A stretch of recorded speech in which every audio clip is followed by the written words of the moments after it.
우리는 지난 시간 로마서 8장의 말씀을 통해서 이 복음의 노른자와 같은 귀한 말씀을 함께 보았습니다. 그러므로 이제 그리스도 예수 안에 있는 자에게는 결코 정죄함이 없나니, 바울은 복음이 가져온 이 확실한 진리를 아주 분명하고 선명하게 선포했습니다. 정죄의 판결이 사라졌고 성령이 우리 안에 거하시며, 그리고 어떤 것도 우리를 하나님의 사랑에서 끊지 못한다라고 말씀했습니다. 바울 사도는 이 8장의 승리의 찬양 뒤에 곧바로 이 9장의 말씀으로 넘어갑니다. 그리고 이 로마서 9장의 말씀은 놀랍게도 찬양이 아니라 탄식으로 시작되고 있습니다. 나에게 큰 근심이 있는 것과 마음에 그치지 않는 고통이 있는 것을. 성도 여러분, 왜 바울은 갑자기 이렇게 말씀을 하고 있는 것일까요? 우리는 여기서 바울 사도가 예수 그리스도의 복음을 단지 어떤 개인의 구원으로만 이해하지 않았다라는 사실을 볼 수가 있습니다. 바울에게 이 예수의 복음은 한 개인을 넘어서 하나님의 역사와 하나님의 언약과 그리고 하나님의 백성의 운명과 연결되어져 있는 문제로 보았다라는 것입니다.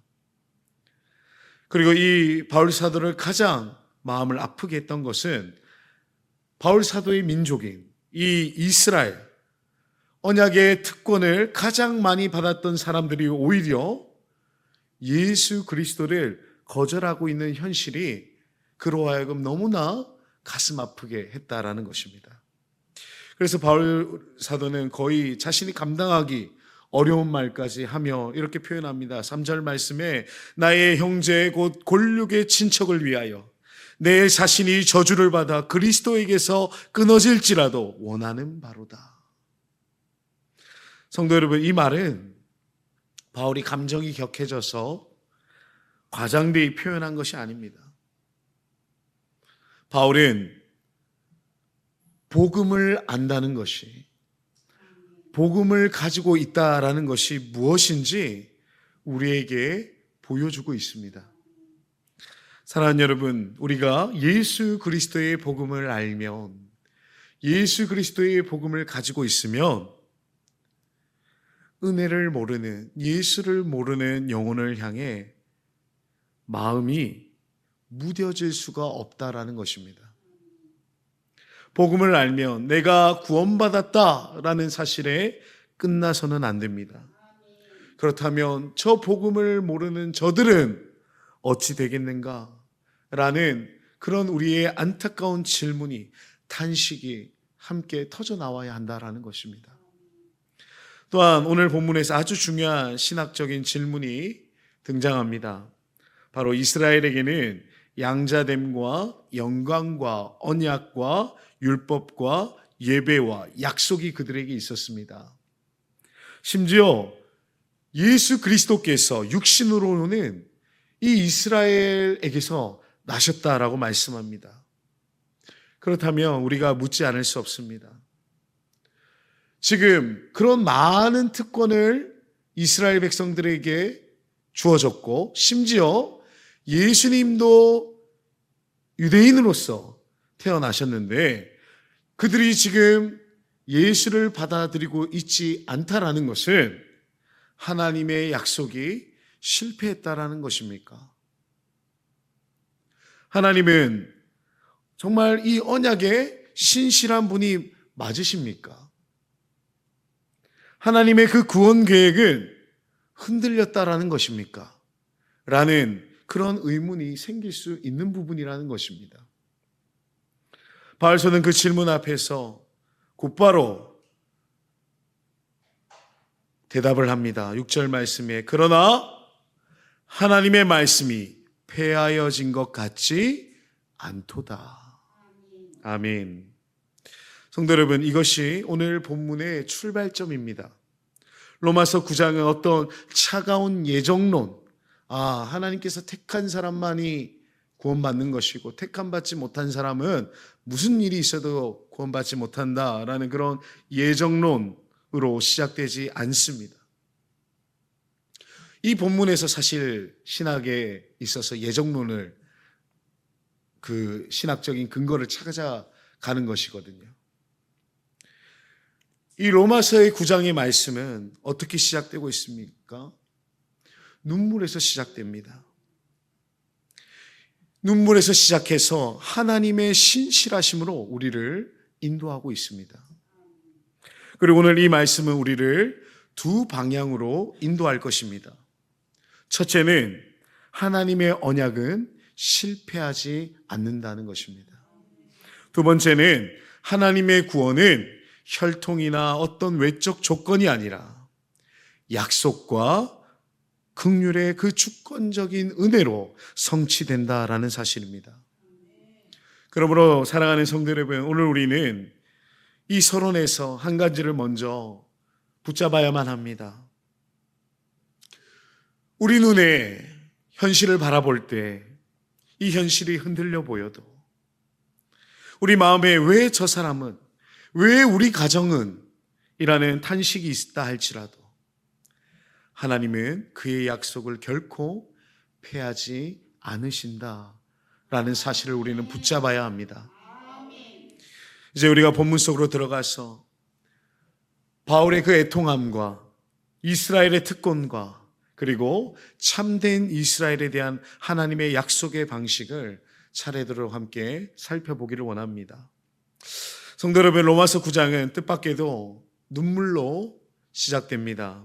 1절 2절 말씀에 내가 그리스도 안에서 참말을 하고 거짓말을 아니하노라. 나에게 큰 근심이 있는 것과 마음에 그치지 않는 고통이 있는 것을 내 양심이 성령 안에서 나와 더불어 증언하노니. 바울 자신의 이 양심이 성령 안에서 증언한다고까지 말씀하고 있습니다. 이것은 어떤 감정 표현을 넘어서 그가 성령 앞에서 드리는 진실한 고백인 것입니다. 그리고 이어서 아주 충격적인 말을 합니다. 나의 형제 곧 골육의 친척을 위하여 내 자신이 저주를 받아 그리스도에게서 끊어질지라도 원하는 바로다. 물론 실제로 자신이 대신 저주받을 수 있다는 의미는 아닙니다. 그러나 이 표현은 바울의 마음이 얼마나 절박했는지, 얼마나 애통했는지를 보여주고 있습니다. 그의 고통의 이유는 바로 이스라엘의 현실 때문이었습니다. 이스라엘은 특권을 가장 많이 받은 민족이었습니다. 양자됨, 영광, 언약, 율법, 예배, 약속, 그리고 너무나 많은 훌륭한 믿음의 조상들까지, 그리고 그뿐만입니까? 육신으로는 그리스도까지 이 이스라엘 백성에게서부터 나셨습니다. 그럼에도 많은 이들이 그리스도를 거절하고 있는 것입니다. 사랑하는 여러분, 여기서 우리는 중요한 사실 하나를 알 수가 있습니다. 복음은 개인적인 확신으로 끝나지 않는다는 것입니다. 우리가 복음을 깊이 이해할수록, 이 복음에 대해서 우리가 더 묵상하면 묵상할수록 복음을 모르는 이들을 향한 마음이 우리는 깊어져야만 합니다. 또 하나, 이스라엘의 특권은 부정되지 않습니다. 바울은 지금 유대인들의 위치를 깎아내리지 않습니다. 그들의 부르심은 실제였고 역사적이었으며 언약적이었습니다. 그러나 특권이 곧 자동적인 구원을 의미하지는 않습니다. 사랑하는 여러분, 우리는 어떻습니까? 우리는 복음을 알고 있습니다. 그렇다면 우리에게는 바울과 같은 애통이 있습니까? 내 가족을 향한 눈물, 내 교회를 향한 기도, 아직 믿지 않는 이들을 향한 우리의 부담. 복음을 아는 사람의 그 첫 번째 표지는 특권을 가진 그런 교만함이 아니라 눈물이라는 사실을 우리는 기억해야 합니다. 바울은 이어서 이렇게 말씀합니다. 6절 말씀에 그러나 하나님의 말씀이 폐하여진 것 같지 않도다. 이스라엘의 복음을 거절한다고 해서 하나님의 약속이 무효가 된 것이 아니라는 것입니다. 그 이유에 대해서 이렇게 말씀합니다. 이스라엘에게서 난 그들이 다 이스라엘이 아니요. 여기서 바울은 두 종류의 이스라엘을 말씀합니다. 하나는 혈통적 이스라엘입니다. 또 하나는 약속에 속한 참 이스라엘입니다. 바울은 아브라함의 두 아들인 이삭과 이스마엘을 예로 듭니다. 또 야곱과 에서를 예로 듭니다. 그들이 태어나기도 전에 에서가 선이나 악을 행하기도 전에 하나님이 먼저 선택하시는 그 선택이 있었다고 말씀합니다. 그러므로 사랑하는 여러분, 하나님의 구원은 어느 집안에서 태어났는가에 달려있지가 않습니다. 또 우리가 얼마나 열심히 살았는가에도 달려있지가 않습니다. 하나님의 약속은 오직 하나님의 주권적인 은혜로 이루어지는 것입니다. 하나님이 먼저 선택하시고 하나님이 시작하시고 그리고 하나님이 완성하십니다. 그리고 여기서 우리가 꼭 기억해야 할 것이 있습니다. 하나님의 선택은 단지 이 사람이 천국 가느냐 못 가느냐만을 말하는 것이 아닙니다. 하나님의 구원의 역사 속에서 각 사람을 사용하시고 맡기신 역할이 있습니다. 어떤 이는 약속을 이어가는 통로로 사용하시고 또 어떤 이는 복음이 흘러가게 하는 도구로 부르시는 것입니다. 성도 여러분, 하나님은 역사를 다스리시는 분이십니다. 사람이 실수해도 사람이 실패해도 하나님의 계획은 그러므로 무너지지가 않습니다. 하나님의 뜻은 반드시 이루어집니다. 그렇다면 우리는 스스로에게 질문해 보아야만 합니다. 혹시 우리는 이렇게 생각하고 있지는 않습니까? 나는 어릴 때부터 교회를 다녀왔으니까 괜찮겠지. 우리 집안은 몇 대째 믿음의 가정이니까 나는 괜찮겠지. 그러나 여러분, 하나님 나라에서는 집안도 전통도 교회의 출석의 연수도 우리를 자동으로 구원하지 않는다라는 사실을 우리는 반드시 기억해야 합니다. 하나님의 약속은 믿음으로 응답하는 사람 안에서, 겸손히 하나님을 붙드는 사람 안에서 실제로 이루어지는 것입니다. 결국 중요한 것은 나는 어디 집안 사람인가가 아니라 나는 지금 하나님을 믿고 있는가라는 것입니다.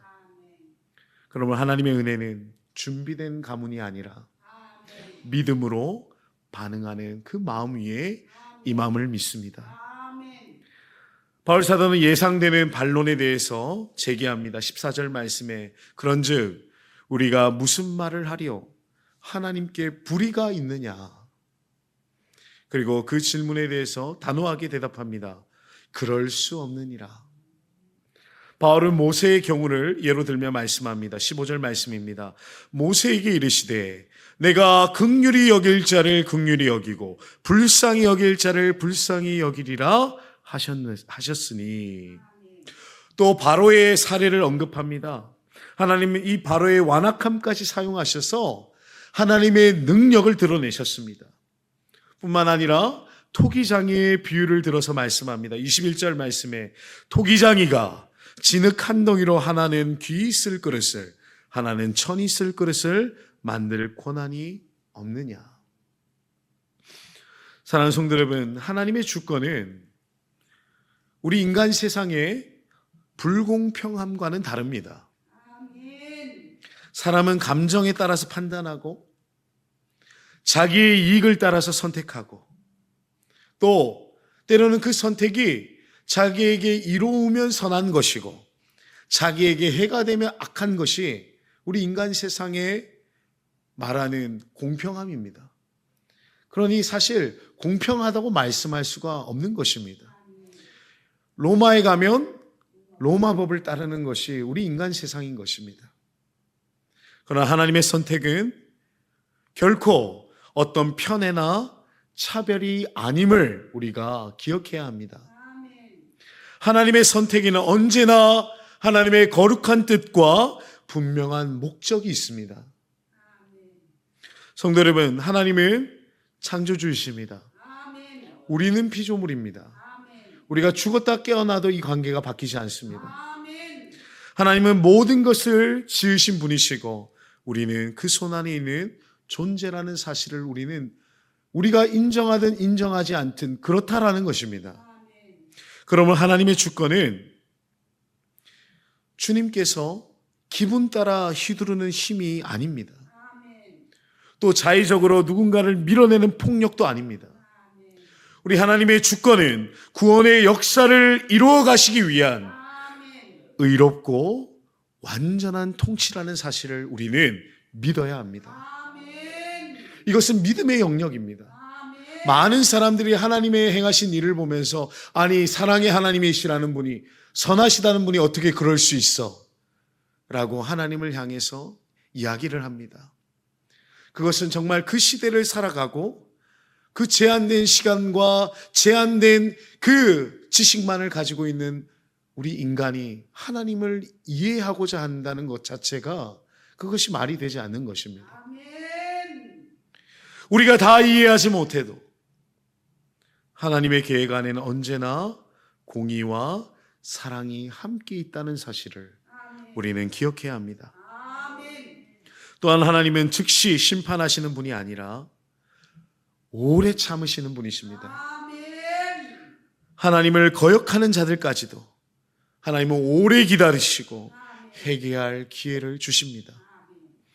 동시에 하나님은 긍휼을 베푸실 자들을 향해서 하나님의 영광에 참여하도록 준비하십니다. 그러면 우리는 이렇게 고백해야만 합니다. 하나님은 불공평하신 분이 아니시다. 그렇다고 마음대로 하시는 분도 아니시다. 나보다 훨씬 더 크시고 의로우신 분이시다. 하나님의 주권은 그러므로 두려움의 이유가 아니라 우리가 신뢰해야 할 이유인 것입니다. 성도 여러분, 우리의 삶에도 이해되지 않는 일들이 왜 없겠습니까? 왜 저 사람은 은혜를 쉽게 받는 것 같고, 왜 나는 이렇게 오래 기다려야만 하는 것 같고, 왜 어떤 사람은 저렇게까지 완악한 것일까, 완고한 것일까 하는 생각이 왜 우리가 들지 않겠습니까? 그러나 우리는 토기장이에게 질문하는 진흙이 아니라 토기장이를 신뢰하는 진흙이어야 합니다. 하나님의 주권은 그러므로 두려움의 이유가 아니라 안전의 이유라는 사실을 기억하시기 바랍니다. 바울 사도는 구약의 말씀을 인용하며 말씀합니다. 호세아 말씀에 내 백성 아닌 자를 내 백성이라. 또한 이사야 말씀에 남은 자만 구원을 받으리니. 그리고 결론을 내립니다. 이방인은 믿음으로 의를 얻었고 이스라엘은 율법을 따르다가 의에 이르지 못하였다. 그 이유에 대해서 말씀하십니다. 32절 말씀에 이는 그들이 믿음을 의지하지 않고 행위를 의지함이라. 그리고 예수님에 대해서 이 예수님이 우리 인간에게 두 가지의 모습으로 나타난다라고 말씀합니다. 믿는 자에게 예수님은 반석입니다. 그러나 믿지 않는 자에게 예수님은 걸림돌입니다. 사랑하는 성도 여러분, 구원은 어떤 민족적인 특권도 아니고 행위로 성취하는 것도 아니며 구원은 오직 그리스도를 믿는 믿음으로 주어지는 것입니다. 그리고 동일한 그 그리스도가 누군가에게는 기초가 되고 누군가에게는 실족의 이유가 되기도 합니다. 사랑하는 여러분, 오늘 이 말씀 앞에서 우리의 신앙을 좀 점검해 보았으면 좋겠습니다. 내가 정말 의지하고 있는 것이 무엇입니까? 내 신앙의 경력입니까? 내 헌신입니까? 내 도덕성입니까? 아니면 전적으로 그리스도입니까? 이 질문이 너무나 당연한 것 같지만 참 중요합니다. 어느덧 내가 하나님 앞에서 신앙 생활에 이것이 우리의 의지의 대상이 된다면, 내 믿음이 떨어지고 내 신앙생활이 예전 같지 못할 때는 우리는 계속 고민하고 갈등할 수밖에 없습니다. 내가 구원받은 거 맞나? 저 때는 내가 정말 주님 사랑했던 것 같은데 지금 나 천국 못 가는 거 아닌가? 이것은 나에게 달려있는 것입니다. 나의 행위에 달려있다고 우리가 생각하고 믿고 있는 것입니다.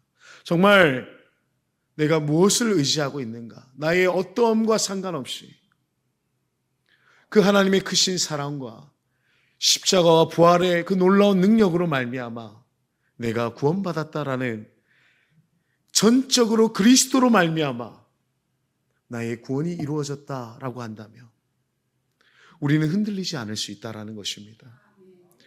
그리스도는 우리의 걸림돌이 아니라 우리의 모퉁이돌이 되어야만 합니다. 말씀을 맺겠습니다. 사랑하는 성도 여러분, 로마서 9장에서는 우리를 위로하는 문장보다는 생각하게 만드는 문장이 많습니다. 감정적으로는 눈물로 시작해서 신학적으로는 하나님의 주권으로 깊이 들어가고 마지막에는 그리스도 앞에, 결국 우리를 그리스도 앞에 다시 세워 놓는 것이 로마서 9장의 말씀입니다. 그러나 이 장의 중심은 결코 어떤 차가운 예정론이 아닙니다. 이 장의 중심은 하나님의 신실하심과 하나님의 긍휼하심에 있습니다. 사랑하는 여러분, 바울은 먼저 울었습니다. 그리고 그의 신학은 이처럼 그의 눈물 위에 세워졌습니다. 우리는 이것을 잊지 말아야 합니다. 그리고 그는 말씀합니다. 하나님의 말씀이 폐하여진 것 같지 않도다. 사람은 변합니다. 민족도 흔들립니다. 역사도 굽이칩니다. 그러나 하나님의 약속은 무너지지 않습니다. 이스라엘의 실패가 하나님의 실패는 아니었습니다. 인간의 불순종이 하나님의 언약을 취소시키지 못했습니다. 하나님은 당신의 뜻을 주권적으로 이루어 가신다는 것입니다. 그러므로 우리는 두 가지를 붙들어야 합니다. 하나는 하나님의 주권 앞에 겸손하시기를 축복합니다. 하나님은 토기장이십니다. 우리는 진흙입니다. 그분은 긍휼을 베푸실 자에게 긍휼을 베푸시고 역사의 흐름 속에서 사람들을 사용하십니다. 이 사실은 우리를 오만하게 만들기 위함이 아니라 우리로 하여금 겸손하게 만들기 위함입니다. 우리가 믿음 안에 있다면 그것은 우리의 어떤 우월함 때문이 아니라 전적인 하나님의 그 긍휼하심 때문입니다. 그러므로 우리가 교만할 이유가, 자랑할 이유가 없습니다. 오직 우리에게는 감사할 이유만 있는 것입니다. 또 하나 우리가 기억해야 될 것은 그리스도를 전적으로 의지하십시오. 로마서 9장은 마지막은 우리를 다시 그리스도께로 인도하고 있습니다. 33절 말씀에 보라, 내가 걸림돌과 거치는 바위를 시온에 두노니 그를 믿는 자는 부끄러움을 당하지 아니하리라. 아멘. 동일한 예수님이 누군가에는 걸림돌이 되고 누군가에는 반석이 됩니다. 차이는 단 한 가지입니다. 믿음입니다. 우리가 행위를 의지하면 그분께 부딪히게 됩니다. 믿음을 의지하면 그분 위에 서게 됩니다. 그러므로 우리는 오늘 본문 말씀을 통해 정말 우리를 점검하고 나의 신앙 형식을 나는 신앙의 어떤 형식적인 것을 의지하고 있었던 것은 아닌가? 나는 어느덧 내 공로를 붙들고 있었던 것은 아닌가? 나는 전적으로 그리스도를 의지하고 있는가를 점검할 수 있기를 축복합니다. 구원은 혈통이 아니라 하였습니다. 구원은 전통이 아닙니다. 구원은 노력의 결과도 아닙니다. 구원은 그리스도를 믿는 믿음으로 주어지는 하나님의 은혜입니다. 사랑하는 성도 여러분, 그렇다면 우리 마음에 정말 바울과 같은 애통함이 회복되어지기를 원합니다. 아직 믿지 않는 가족을 바라보며, 신앙에서 점점 멀어져가는 내 자녀를 바라보며, 또한 내가 참 관계하기 싫을 만큼 완악해 보이는 그 누군가 때문에 우리의 마음이 아파야 한다는 것입니다. 오늘 본문은 우리에게 이렇게 말씀합니다. 하나님의 약속은 실패하지 않습니다. 하나님의 긍휼은 여전히 역사합니다. 그리고 그리스도는 여전히 반석이십니다. 우리는 토기장이의 손을 신뢰해야만 합니다. 그리고 동시에 복음을 붙들고 우리는 기도해야 합니다. 겸손히 하나님의 주권을 인정하며 전적으로 그리스도를 의지하고 눈물로 그 영혼들을 품는 저와 여러분이 되시기를 축복합니다. 그런 우리 창원 사랑의 교회 되기를 소망합니다. 이것이 로마서 9장이 우리에게 남기는 메시지입니다. 따라해 주시면 감사하겠습니다. 하나님은 신실하시며 그의 긍휼은 지금도 역사하고 계시며 그리스도를 믿는 자는 결코 부끄러움을 당하지 않습니다. 기도하겠습니다.